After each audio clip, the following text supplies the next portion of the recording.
क्या कहा गया 10.8 में? एयर से ग्लास में लाइट जा रही है, रिफ्रैक्टिव इंडेक्स गिवन है, ब्रूस्टर एंगल निकालना है। किसी को ध्यान है ब्रूस्टर एंगल कैसे होता था? सर वो 1.5।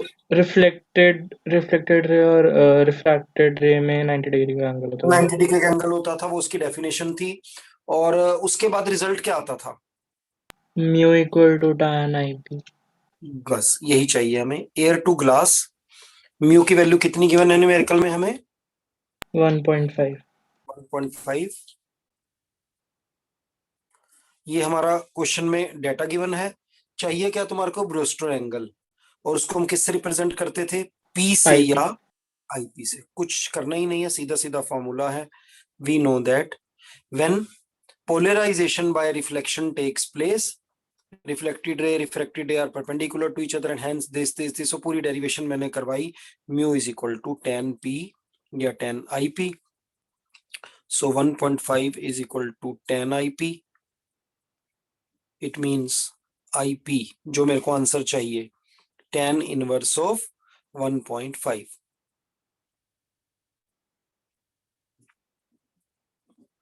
आप यहां पर भी छोड़ सकते हैं, और अगर तुम्हारे पास लॉग टेबल है तो देखकर इसकी वैल्यू भी कैलकुलेट कर सकते हो।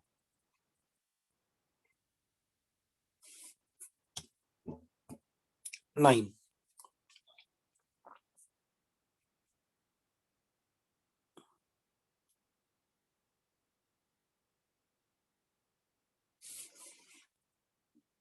सीधा सीधा लेमडा गिवन है 5000 एंगस्ट्रॉम। इस लेमडा से आपको किसकी वैल्यू मिल गई? फ्रीक्वेंसी की। और वेलोसिटी तो तुमको पहले से ही पता है। ठीक है ये बात? लाइट की wavelength yes sir. 5000 angstrom given है। वेलोसिटी हमें पता है 3 × 10⁸ होगी। v is equal to nu lambda से आपने फ्रीक्वेंसी फाइंड कर ली। ये कौन सी लाइट की इंफॉर्मेशन आ गई हमारे पास? Complete information of reflected light. दोनों, इंसिडेंट हाँ। एंड रिफ्लेक्टेड लाइट, क्योंकि दोनों का मीडियम सेम है, हर कैरेक्टर उनका सेम रहेगा। ऐसा कौन सा कैरेक्टर है जो मीडियम बदलने पर भी चेंज नहीं होता? फ्रीक्वेंसी। फ्रीक्वेंसी। इस क्वेश्चन का बी पार्ट है, for what angle of incidence is the reflected ray normal to the incident ray? देखो थोड़ी सी कंफ्यूजन क्रिएट की गई है। और लैंग्वेज क्या है? Reflected ray perpendicular to the incident रे। ध्यान रखना, यहां पर इंसिडेंट रे बताया गया है, रिफ्रैक्टेड रे वर्ड यूज नहीं हुआ है। क्योंकि हम जस्ट पीछे कौन सा न्यूमेरिकल कर कर आए हैं? ब्रूस्टर लॉ का। उसके अंदर भी ऐसी कोई स्टेटमेंट थी, तो कूद कर इस नतीजे पर नहीं पहुंच जाना कि ये वाला फॉर्मूला लगेगा, क्योंकि दो रेस के बीच में परपेंडिकुलरिटी की कंडीशन तो केवल वहीं पर आती थी। ये तो बच्चों वाला क्वेश्चन है, 8th 9th 10th क्लास का। रिफ्लेक्टेड रे इंसिडेंट रे के परपेंडिकुलर है, आपको फाइंड क्या करना है? For what angle of incidence? Incidence. बताइए आई क्या होगा इस केस में? तो हमारे को अपने सिंपल डायग्राम पर जाना है। आई प्लस आर 90 हाँ, और I equal to R. I I equal 45 to degree. R. ये आपका आई है, ये आर है। आई और आर का सम 90 क्वेश्चन में मुझे गिवन है, और आर आई के इक्वल होता है। It means i plus i is equal to 90। It means i is equal to 45 degrees. Jump नहीं करना कि ये परपेंडिकुलर रेज है एक दो और दूसरी, तो ये ब्रूस्टर लॉ का ऐसा कुछ नहीं था। 10th,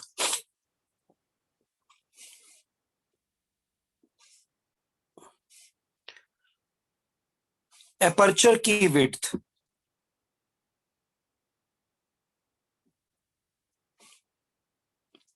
4 mm है। 4 × 10⁻³ मीटर। लेमडा जो हम यूज कर रहे हैं वो है 400 नैनोमीटर। 400 × 10⁻⁹ मीटर। क्वेश्चन में पूछा जा रहा है, distance for which ray optics is good approximation. Distance for which, सोचिए अपने माइंड में, for which ray optics is good approximation.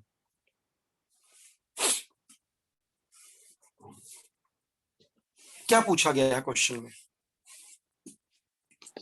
Fresnel distance. हाँ जी, find Fresnel distance.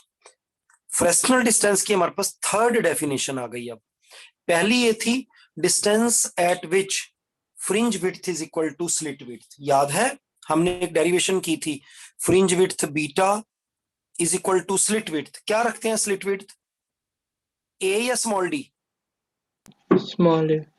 Small a, क्योंकि डिफ्रैक्शन में चल रहा है ये क्वेश्चन। स्मॉल ए। बीटा खुद किसके इक्वल होता है, डी लेमडा बाय ए या D lambda by D is equal to A. तो यहां से मुझे किसकी वैल्यू मिल जाएगी, D Fresnel is equal distance. To A square by lambda. रटा हुआ होना चाहिए था तुम्हारे को। Find Fresnel distance, so D F is equal to A square by lambda. आपके पास ए ये रहा एपर्चर की विड्थ और लेमडा गिवन है, वहां से ये आ जाएगा। तो मैं बता रहा था तीन डेफिनेशन है। पहली डेफिनेशन तो यही थी जिसके बेस पे डेरिवेशन हुई थी, distance at which fringe width becomes equal to slit width. दूसरी मैंने आपको बताई थी, distance up to which light can travel without significant broadening. वो डिस्टेंस जहां तक लाइट ट्रेवल करते हुए फैल तो रही है बट इनसिग्निफिकेंट फैल रही है, हम इग्नोर कर सकते हैं। तो भाई उसी डिस्टेंस तक तो रे ऑप्टिक्स को लेकर चल पाएंगे। तो अगर आपसे पूछा जाता है find the distance for which ray optics is applicable, find the distance for which ray optics is good approximation, ये सब लैंग्वेज घुमा घुमा कर क्या पूछा जा रहा है, फ्रेस्नेल डिस्टेंस। बात समझ में आ गई? सर वो ऐसे में एक फ्रॉनर डिस्टेंस भी करके दिया था। मैं वो भी देख लूंगा। मुझे फ्राउनहोफर तो नहीं बोल रहे हो कुछ लैंग्वेज, हाँ, फ्रॉनहोफर। वो लाइंस है डिस्टेंस। चलो मैं देख लूंगा, उसको भी बाद में बता दूंगा, वो अगले चैप्टर में तो आना ही है।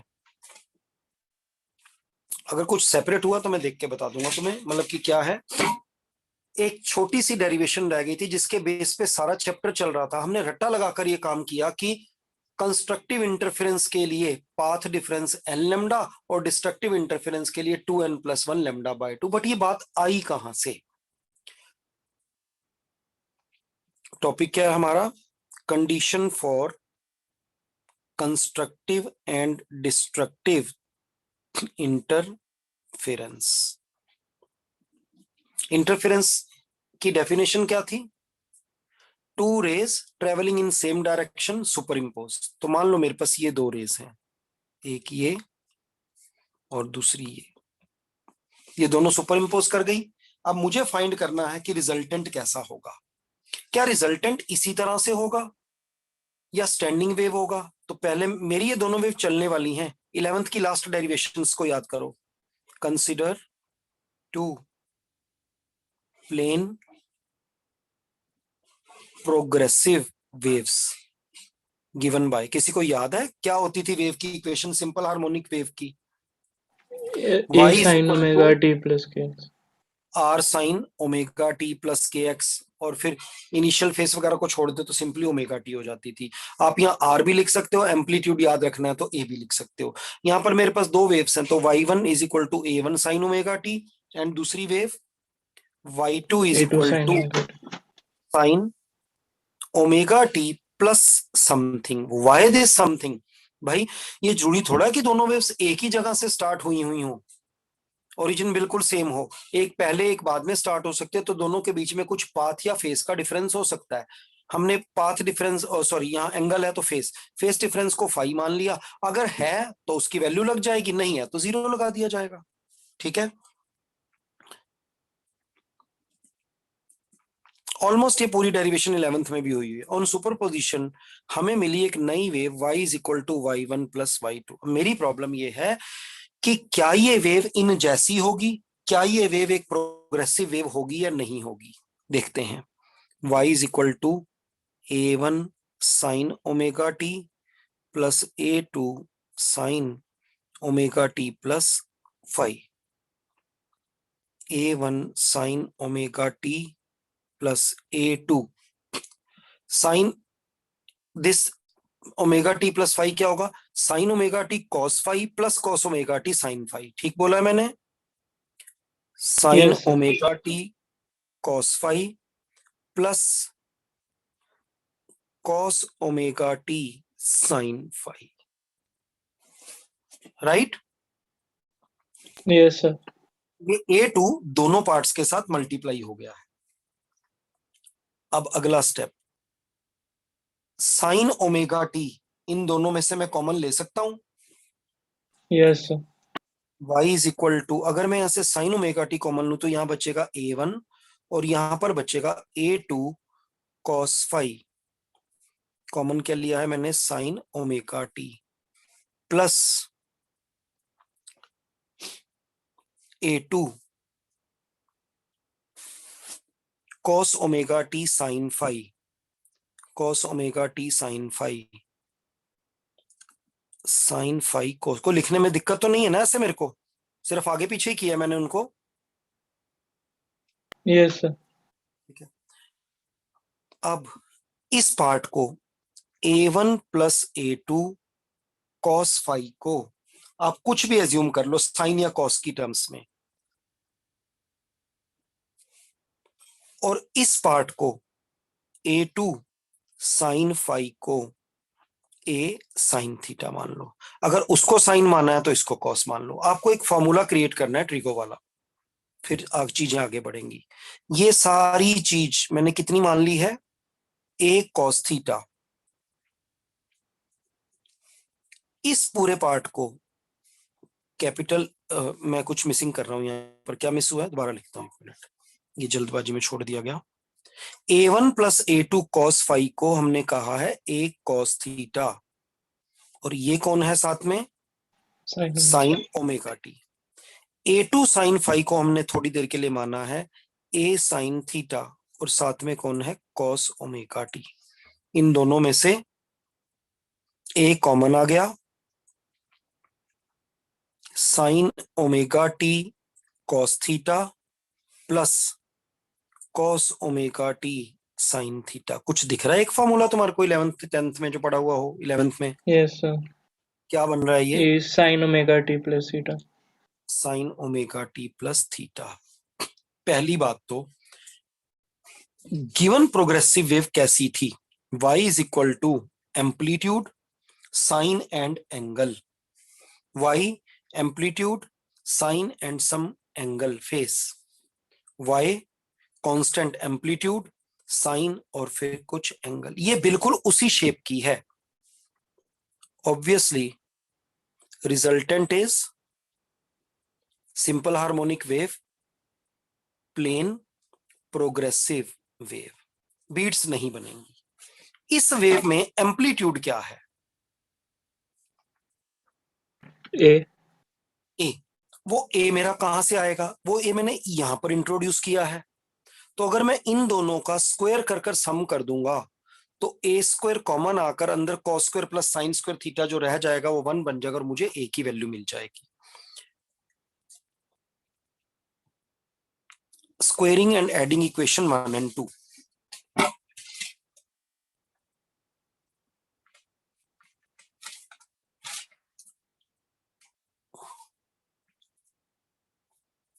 याद आ रहा है 11th में किया था या नहीं, यस सर। इस साइड से ऐड कर लेते हैं, A square cos square theta plus A square sine square theta is equal to, सामने मेरे पास क्या आएगा, इसका होल स्क्वायर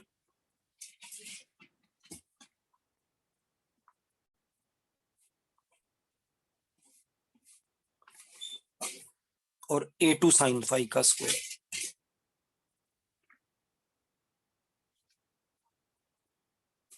ठीक लिखा, कुछ मिसिंग तो नहीं है।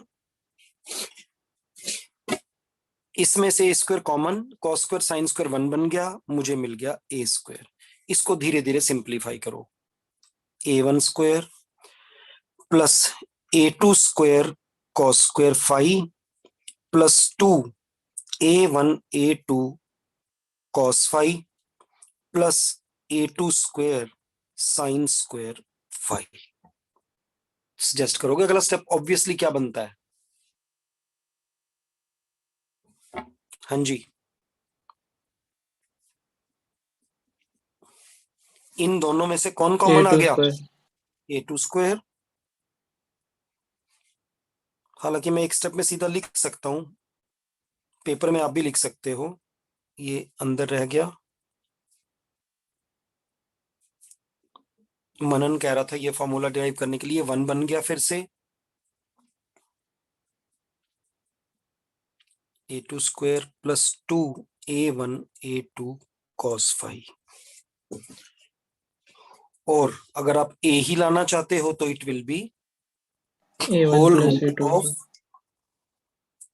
A1 square plus A2 square plus 2A1 A2 cos phi. ये आपने याद कर लेना है।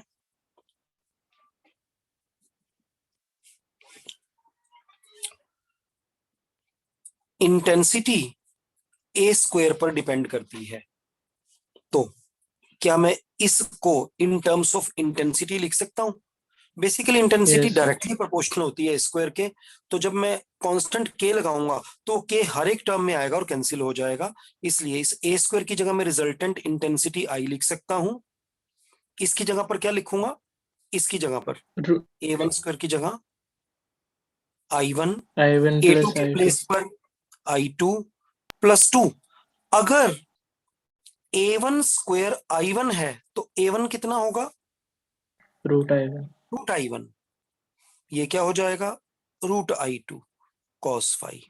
ये दो अलग अलग फार्मूला नहीं लिखे हुए हैं, बार बार ध्यान रखना इस बात का कि दो नए फार्मूला इंटू एक ही चीज लिखी हुई है, उसको लिखने का हमारा वे अलग अलग है। एक लिखा गया है इन टर्म्स ऑफ एम्पलीट्यूड्स और एक लिखा गया in terms of intensities. Intensity।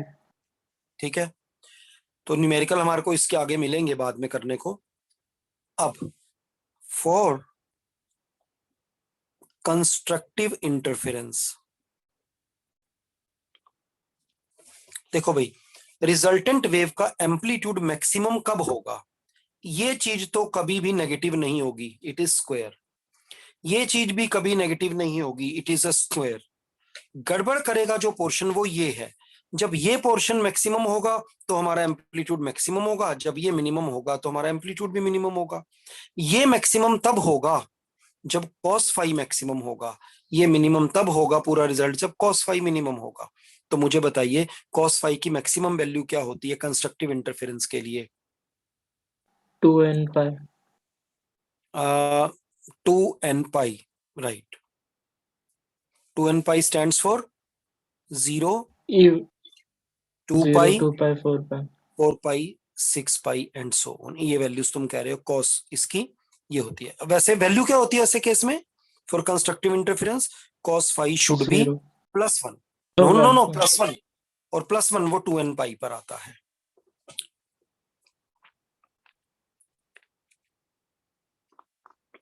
ठीक है, अगर cos फाई 2n पाई होगा, दैट इज, मैं कुछ गड़बड़ कर रहा हूं, हाँ जी, नाउ इट्स ओके।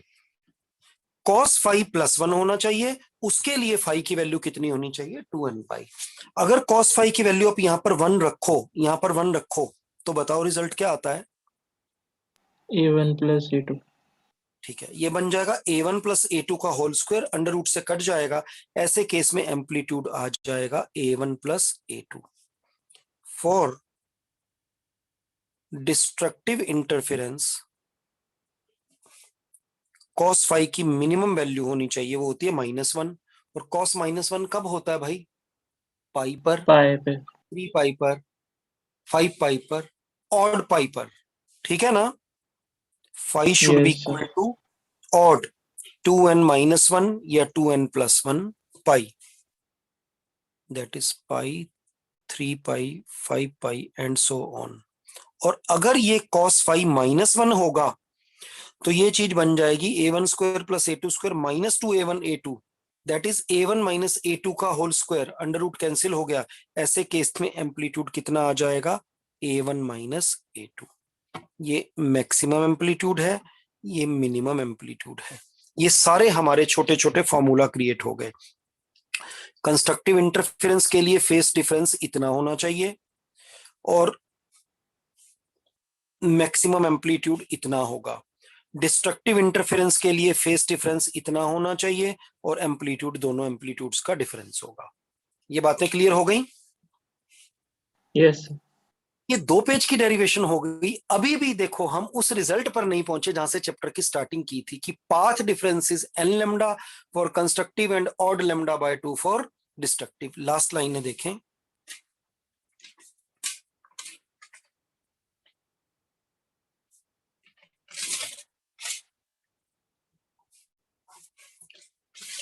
पाथ और फेस में रिलेशनशिप क्या होता है।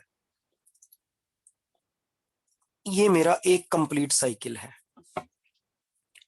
एंगल वाइज यहां से यहां तक कितना डिस्टेंस है, एंगल कितना, एक साइकिल कंप्लीट हुआ तो एंगल कितना कवर हुआ है। पाई एक 2 पाई साइकिल कंप्लीट 2 पाई 360 डिग्री 2 पाई। और पाथ कितना कवर हुआ है, यहां से यहां तक का डिस्टेंस क्या होगा, lambda. Lambda. It means lambda का पाथ डिफरेंस कितने फेस डिफरेंस के इक्वल होता है, 2 पाई के। भाई एक ही स्टेटमेंट लिखी है, आप वेव के प्रोग्रेशन को एंगल वाइज भी देख सकते हो, डायग्राम वाइज भी देख सकते हो और वेवलेंथ वाइज भी देख सकते हो, डिस्टेंस वाइज भी देख सकते हो। जब आप डिस्टेंस की बातें करते हो तो तुम कहते हो we are talking about path. जब आप फेस की एंगल की बात करते हो तो आप बोलते हो we are talking about phase. तो अगर मैं इक्विवेलेंट बात करूं, कौन किसके इक्विवेलेंट है, कोई वेव जब पाथ में लेमडा चलती है तो एंगल में कितना कवर हो जाता है, 2 पाई। क्या मैंने ठीक बोला ये? Yes sir. मैं इसी बात को लिखता हूं, path of lambda is equivalent to phase of 2 pi, unitary method. Path of 1 is equivalent to phase of, क्या हो गया जल्दी बोलो, 2 पाई ये lambda, lambda is 2 pi, so 1 is 2 pi by 2 pi by lambda. So path of P is equivalent to face of 2 pi by lambda into P। ये बात clear हो गई आपको? Yes sir. ठीक है। अब इसी चीज को मैं उल्टा भी आपको स्टेट करवा देता हूं। इसको ऐसे लिखो, phase of 2 pi is equivalent to path of lambda, phase of unity is equal to path difference of lambda upon 2 pi. Phase of क्या लिखूं यहां, theta. Theta is equal to lambda by 2 pi into theta. ये 2 बच्चों वाली बातें हमने अलग से नोट कर ली, डेरिवेशन का पार्ट नहीं है, ये हम एक सेपरेट जगह पर नोट कर कर अपने माइंड में बिठा लेते हैं। वापिस चलते हैं, फॉर कंस्ट्रक्टिव इंटरफेरेंस। अभी अभी क्या कंडीशन निकाल के हटे हो तुम, कंस्ट्रक्टिव इंटरफेरेंस के लिए फाई और theta should be 2n pi 2n pi. Phi लिख लो यहां तक, मैं कंफ्यूजन ना हो। फाई शुड बी कितना, 2n पाई, ठीक है ना। तो अगर मैं आपसे बात पूछूं पाथ की, पाथ इज क्या करना है पाथ में, lambda n upon lambda. 2 pi into phi या थीटा की वैल्यू 2n पाई। 2 पाई से 2 पाई कैंसिल हो गया, सो पाथ डिफरेंस कितना आ गया, n n। Lambda. Constructive interference के लिए पाथ डिफरेंस n लेमडा होता है। फिर से चलें, डिस्ट्रक्टिव के लिए भी यही काम करें। फॉर डिस्ट्रक्टिव इंटरफेरेंस वहां हमने निकाला है phase difference should be phase diff 2n minus 1 pi, phi should be 2n minus 1 pi. So the path is, path कितना होगा, lambda upon 2 pi into theta angle pi की, थीटा की angle की phi की वैल्यू वो कितनी है 2n minus 1 पाई। पाई से पाई कैंसिल, रिजल्ट कितना आ गया 2n-1 लैम्डा बाय 2।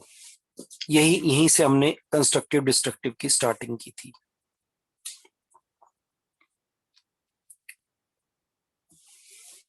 कुछ पूछना है आपको इस 3 पेज वाली डेरिवेशन में? No sir. नहीं, ठीक है। देखो, क्लास चाहे मैं कभी भी स्टार्ट करता हूं, आप लोग 4 बजे पूरे पहुंच जाया करो और बैठ के पुराना रिवाइज कर लिया करो, कुछ देख लिया करो। इसका जो भी इश्यूज रह गए हैं वो मैं देख के फिर आपको अगली क्लास में करा दूंगा। थोड़ा समय तेज होना होगा ताकि हम कोर्स को कंप्लीट भी कर पाए। सिर्फ यही एक चैप्टर परेशानी वाला है। सेमीकंडक्टर 4 एक क्लासेस में हो जाता है और बाकी चैप्टर जो है हमारे हैं वो 1 और 2 क्लास के हैं। एटम्स 1 आवर लगेगा और ड्यूअल नेचर 1.5 आवर लगेगा और न्यूक्लियाई 2 आवर्स लगेंगे, मैक्सिमम हुआ तो 2.5 लगेंगे। तो टोटल 4 आवर्स में वो 3 चैप्टर कवर होते हैं। मेन ये चैप्टर है, ये हमें कंप्लीट करना है जल्दी से। तो हमें लगेगा कि हम एटम्स हमने करा भी हुआ है। हाँ, वो एक बार करा, उसको सबसे एंड में रिवाइज करवाऊंगा दोबारा से, क्योंकि बेसिकली केमिस्ट्री का टॉपिक होता है, तो इसलिए मैं उसको 2 बार करवा देता हूं। एक बार शुरू में करवा लिया, एक बार एंड में, ताकि रिवीजन हो जाए आपकी। और बहुत इंपॉर्टेंट है, दोनों जगह वो काम आने वाला होता है। रे ऑप्टिक्स, रे ऑप्टिक्स में हमारे को रिफ्लेक्शन के बारे में ऑलरेडी 10th क्लास में पढ़ाया गया है। पढ़ा हुआ है आप लोगों ने? Yes sir. इमेज कैसे बनती है और angle of incidence is equal to angle of reflection होता है। अगर हम मिरर को थीटा डिग्री पर रोटेट करें तो रिफ्लेक्टेड रे 2 थीटा पर रोटेट हो जाती है। बिल्कुल बच्चों वाले कुछ काम है। मेरी आपको सलाह रहेगी कि लखमीर सिंह उठाकर 10th क्लास की अगर है, नहीं तो नेट से लेकर एक बार रिफ्लेक्शन को पूरा पढ़ लेना। ये आपका पहला होमवर्क है। अगर कोई चीज उसमें नहीं समझ में आए तो इमीडिएटली मेरे से पूछ लेना। उसके बाद रे डायग्राम्स, जहां तक मुझे याद आता है पिछले 5-6 महीने में मैंने आपको तीसरी बार ये होमवर्क दिया है कि कॉन्वेक्स लेंस के कितने हैं, 6 या 7। वो डिपेंड करता है कि आप फोकस पर ऑब्जेक्ट को मानकर बना रहे हो या फोकस पॉइंट ऑब्जेक्ट को मानकर बना रहे हो या नॉन पॉइंट ऑब्जेक्ट को।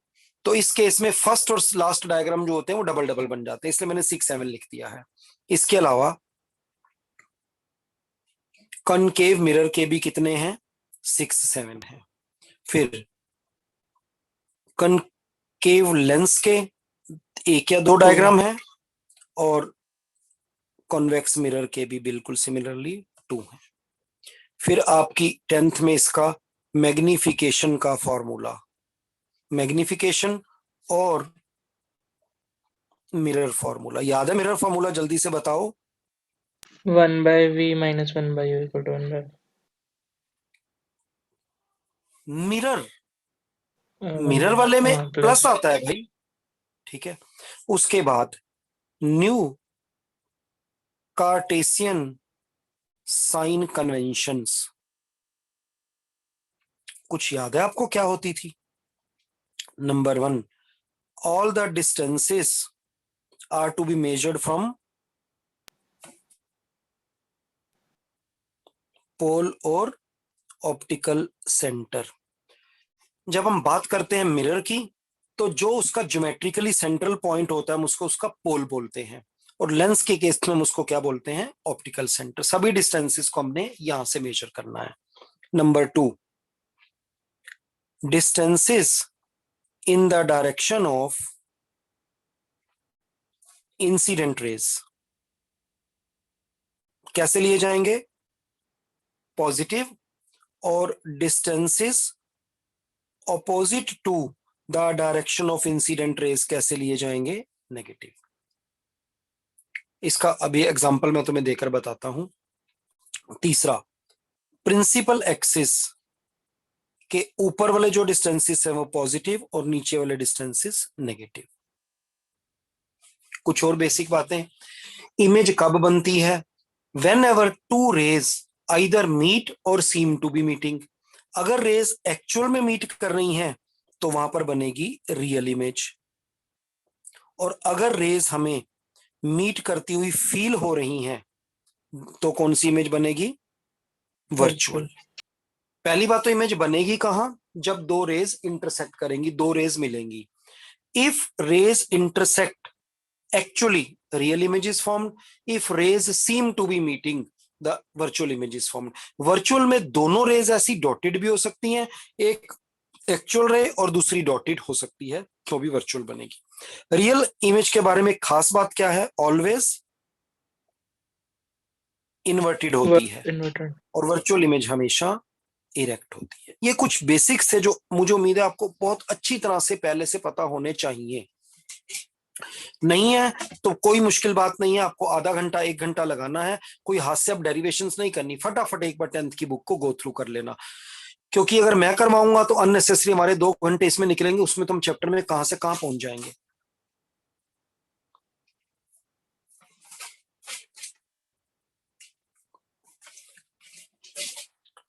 हमारे को यहां स्टार्टिंग करनी है रिफ्रैक्शन से। रिफ्रैक्शन के लॉज क्या होते हैं और उनका प्रूफ ऑलरेडी हम पिछले चैप्टर की वेरी बिगिनिंग में कर चुके हैं, हाइजन प्रिंसिपल पर बेस कर। फर्स्ट लॉ क्या होता है? The ratio of sine of angle of incidence and sine of angle of refraction is a constant. उस कांस्टेंट को हम रिफ्रैक्टिव इंडेक्स कहते हैं। और दूसरा, incident ray, refracted ray and normal, they all lie in one plane. याद है ये बातें? Yes sir.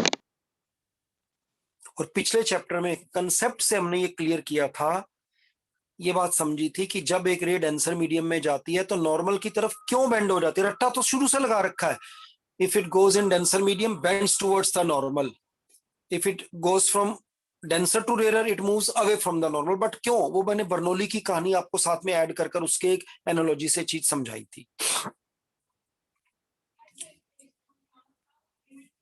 थोड़ा सा अब हम आगे कर रहे हैं इसको।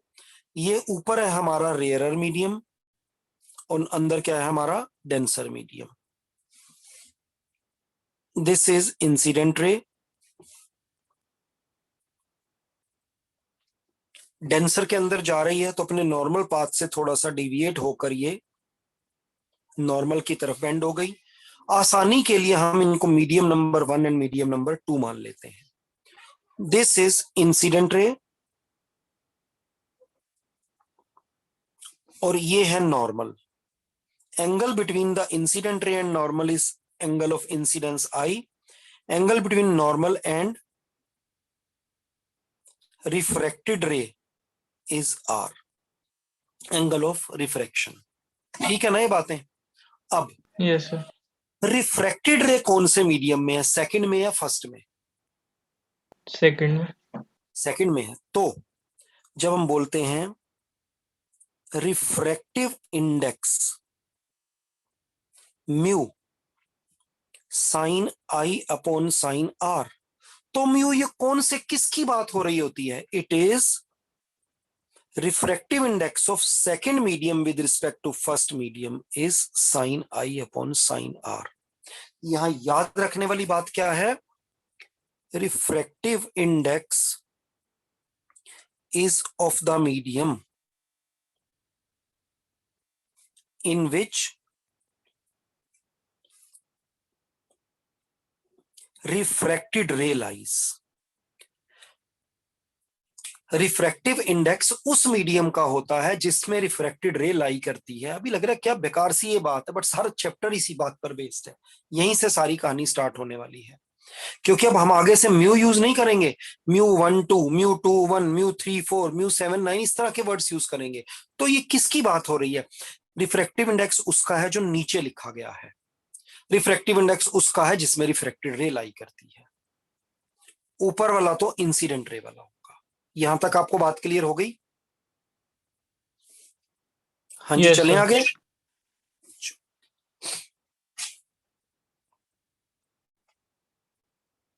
इस चैप्टर में एंड में जाकर कुछ डेरिवेशंस हैं बड़ी मुश्किल सी, अदरवाइज सारे रे डायग्राम्स हैं, उन्हीं को आपको अच्छी तरह से समझना है। Principle of reversibility of light, ये क्या कहता है? ये कहता है कि एक लाइट की रे चलना स्टार्ट हुई, मीडियम चेंज हो गया, ये थोड़ा सा रिफ्रैक्ट हो गई, फिर रास्ते में एक मीडियम से स्ट्राइक की, क्या हो गया, रिफ्लेक्ट हो गई, फिर कहीं मीडियम चेंज हुआ, रिफ्रैक्ट हो गई, फिर मीडियम चेंज हुआ, रिफ्रैक्ट हो गई, फिर मीडियम चेंज हुआ, रिफ्रैक्ट हो गई, फिर मीडियम से स्ट्राइक करी, वापस चली गई, रिफ्लेक्ट हो गई। इस रे ने, जिसको मैंने बनाया है, बड़े सारे रिफ्रैक्शंस एंड रिफ्लेक्शंस को फेस किया है। मीडियम चेंज की जगह पे मैं ये लाइन लगा देता हूं।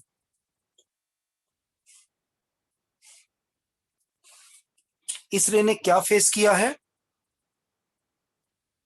Multiple reflections and रिफ्रैक्शंस। अब इसके बाद क्या हुआ, अचानक मैंने इसके सामने 90 डिग्री पर एक मिरर रख दिया। क्या करेगी ये रे, रिवर्स जाएगी? किसी को कोई शक तो नहीं है इस बात में? Yes sir. तो ये प्रिंसिपल कहता है कि अगर मैंने कंडीशंस को चेंज नहीं किया तो थोड़ा सा रिवर्स जाने वाली ये वाली रे अब क्या करेगी,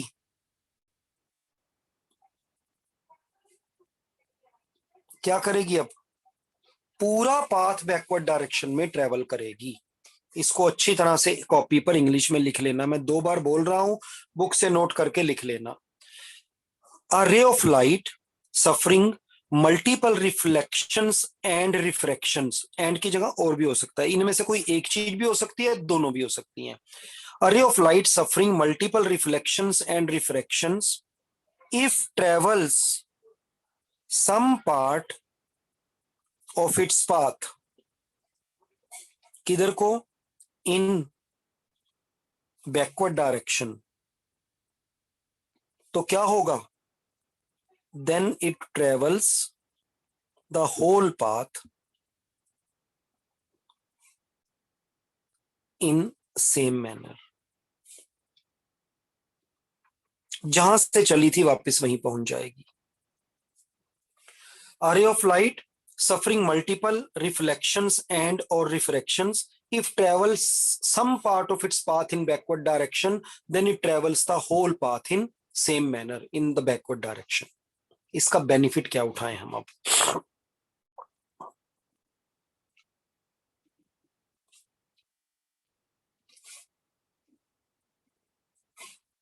ये एक वाटर टैंक है,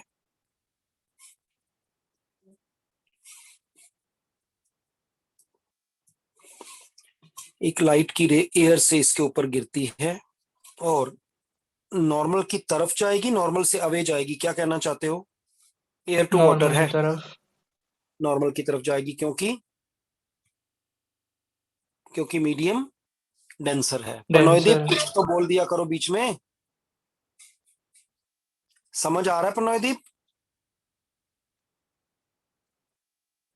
ये क्लास में गेम तो नहीं खेल रहा कहीं? प्रणोयदीप क्लास में हो? Yes sir. हाँ तो फिर जवाब तुरंत दिया करो ना भाई, बड़ा आसान सा चैप्टर है, पर ये सबसे मुश्किल लगने लग जाता है अगर आप इसको बीच में छोड़ देते हो तो। अचानक चीजें पता नहीं किस डायरेक्शन में बदल जाती हैं।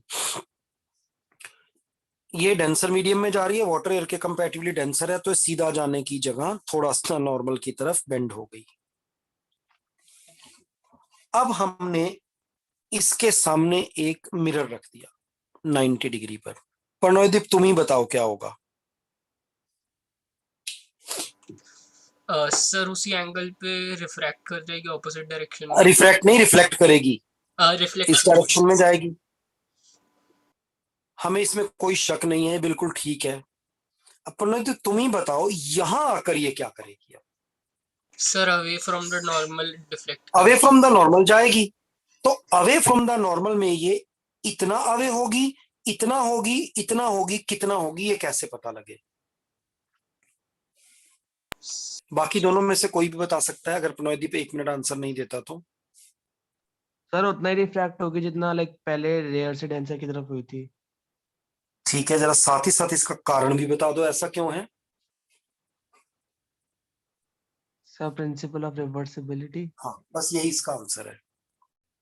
प्रिंसिपल रिवर्सिबिलिटी ने पनोदीप अभी अभी बताया है कि ये रे चलती हुई जा रही थी, अचानक किसी तरीके से हमने इसको थोड़ा सा वापस चलवा दिया, तो अब ये क्या करेगी?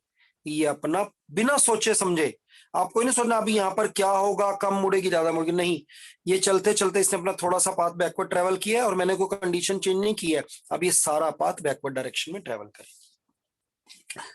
ये एंगल थीटा है, ये एंगल अल्फा है। मैंने IR जानबूझकर नहीं लिए। अगर मैं आपसे पूछूं जब मैं मीडियम नंबर 1 से 2 में जा रहा हूं तो ये रे कौन सी है, इंसिडेंट या रिफ्रैक्टेड? इंसिडेंट। और ये एंगल ऑफ इंसिडेंस है। ये कौन सी रे है? रिफ्रैक्टेड। रिफ्रैक्टेड। और अल्फा एंगल ऑफ रिफ्रैक्शन है। रिफ्रैक्टेड रे कौन से मीडियम में है? डेंसर। सेकंड। हाँ सेकंड। रिफ्रैक्टेड रे कौन से मीडियम में? सेकंड। तो रिफ्रैक्टिव इंडेक्स कौन से मीडियम का होगा? सेकंड। सेकंड। यही बात हम लिखते हैं।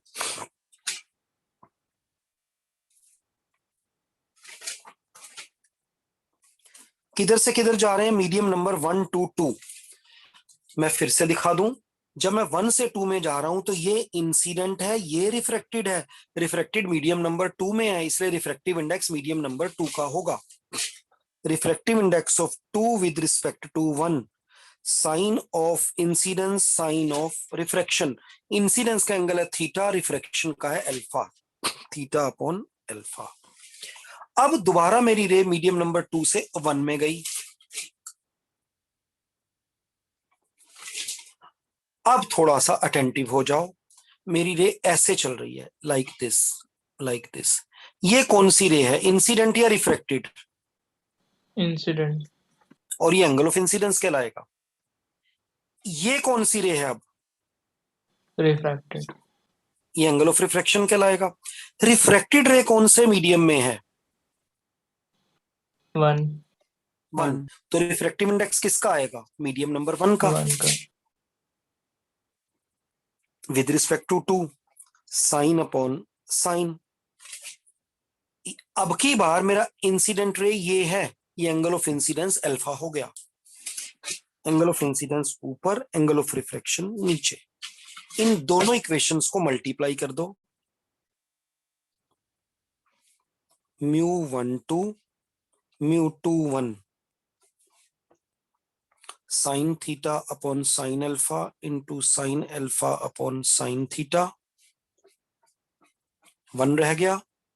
μ12 इंटू μ21 इज इक्वल टू 1। किसी भी एक को उस तरफ ले जाओ। ये रूल समझ पाओगे, याद रख पाओगे कि किसी एक मीडियम का दूसरे की रिस्पेक्ट से और दूसरे का पहले वाले की रिस्पेक्ट से जो रिफ्रैक्टिव इंडेक्स होते हैं, रिफ्रैक्टिव इंडिसेस होते हैं, वो एक दूसरे के रेसिप्रोकल होते हैं। अगर आपको मैं कहूं कि refractive index of glass with respect to air is 1.5, तो refractive index of air with respect to glass कितना होगा? 2/3। 1/1.5, it was 3/2, so it will be 2/3, that is 0.66। इसका न्यूमेरिकल में बड़ा भारी यूज होने वाला इन चीजों का। आगे बढ़ सकते हैं सर हाँ जी। आपने जो डायग्राम बनाया है रिवर्सिबिलिटी हाँ। में, उसमें वो थोड़ी सी लाइट अवे जा रही है या फिर वो सेम ही है, आपने बस डिफरेंट वो दिखाने सेम ही के है, लिए? मैंने अलग अलग कलर दिखाने के लिए आपको ऐसा किया है। ठीक है, वो Okay, सेम बिल्कुल सेम है। सर हाँ जी। सर जिस मीडियम का रिफ्रैक्टिव इंडेक्स रहता है सर, उससे ऑपोजिट वाले मीडियम के एंगल को लेंगे ना साइन में? दोबारा से अपना क्वेश्चन पूछो। सर जैसे जिस मीडियम का रिफ्रैक्टिव इंडेक्स लेंगे सर, उसके ऑपोजिट वाले मीडियम का हम साइन में एंगल लेंगे ना, वो स्नेल्स लॉ साइन में एंगल उसका ऊपर लेंगे, हाँ ऊपर लेंगे, ठीक है। ऊपर। ठीक है, वो स्टेटमेंट ठीक नहीं थी। साइन में तो दोनों ही एंगल साइन में ही लेने हैं। मल्टीपल स्लैब, अगर हमारे पास एक फेस इंटरफेस ना होकर एक से, आज का लास्ट डेरिवेशन है, घबराओ नहीं।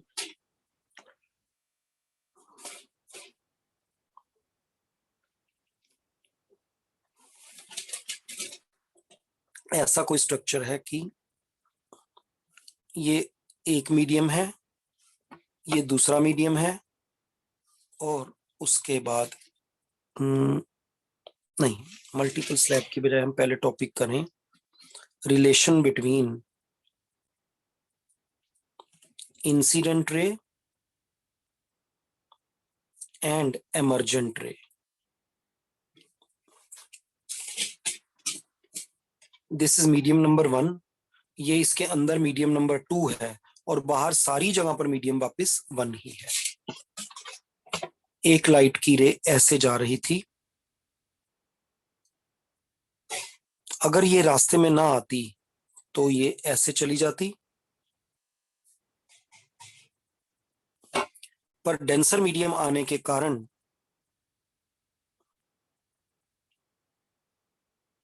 ये थोड़ा सा नॉर्मल की तरफ बेंड हो गई।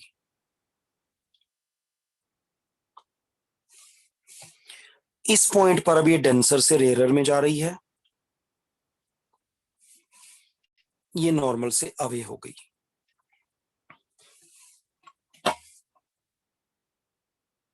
अल्फा बीटा, रुको यार, एंगल ऑफ इंसिडेंस इसको बीटा रहने दो, ये बाहर निकलने का एंगल ऑफ एमर्जेंस ई ले लो। आप मुझे बता सकते हो ये एंगल कितना होगा? बीटा, बीटा क्यों? Alternate angle.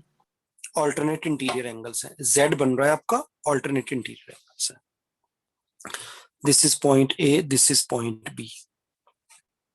हम बात करते हैं पहले ए पर। ये इंसिडेंट रे है, ये रिफ्रैक्टेड रे है। रिफ्रैक्टेड मीडियम नंबर 2 में है, तो refractive index of medium number 2 with respect to 1 is sine I upon sine beta. अब आ जाओ इस जगह पर, एट बी पोजीशन, ये इंसिडेंट रे है, ये रिफ्रैक्टेड रे है। ध्यान से, रिफ्रैक्टेड रे कौन से मीडियम में है? 1 में। तो अब की बार रिफ्रैक्टिव इंडेक्स ऑफ 1 होगा with respect to 2, sine upon sine. हाँ जी, ये इंसिडेंट रे है, ऊपर बीटा, ये रिफ्रैक्टेड रे है अब की बार, नीचे ई। मैं इन दोनों को मल्टीप्लाई करता हूं, देखता हूं क्या होगा। μ12 into μ21 sine I upon sine beta into sine beta upon sine E.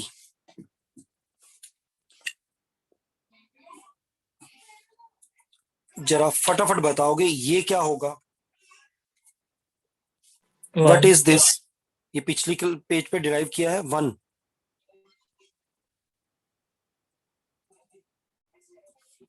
Sign I upon sine E, right?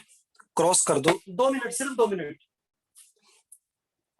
Cross करो इसको, sine E is equal to sine I, sine हटा दो, E is equal to I. क्या prove हो गया? Angle of emergence is equal to angle of incidence.